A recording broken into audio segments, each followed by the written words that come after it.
Hello mga idol, tanan mayong buntag. Yan nasay tumpag mga idol, duol gid kaayos, duol gis balay mga idol. Natumpag na pod ang yuta dre duol sa balay nga dos indanas. Tungod ni sa uwan nga ikan pa atong usang adlaw hangtod karon. Mao ning uwan nga gida ni bagyong Wilma.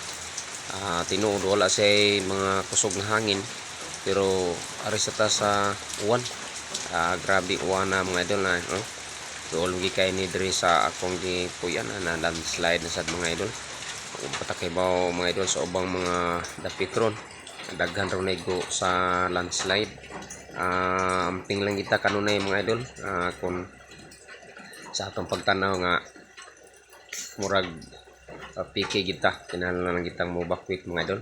Kanang gubaa mga idol sa babaw na ibalay sa ubos mga idol. Gikan diha atong gubaa na ay balay sa ubos sintro gina siya sa guba gikas babaw pero walay napuyo ang balay mga idol. Mo nay pinaka peligro mga idol kung magpuyo ka tungod sa buntod nga nagyad ang balay paingon diha ng balay ang guba ingon gid ang balay sa ubos.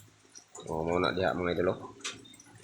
So karon walay na nagpuyo kiring balay nga tapad sa guba. Pwede ra siya mo adto sa tindahan kay naa sa tindahan. Muna mga idol, alang sa tanan amping gitaran kay sige pagyud ang uwan, kusog pa kay ang uwan. Din nagtuto ba mga idol hangtod sa sunod sa nakong video mga idol.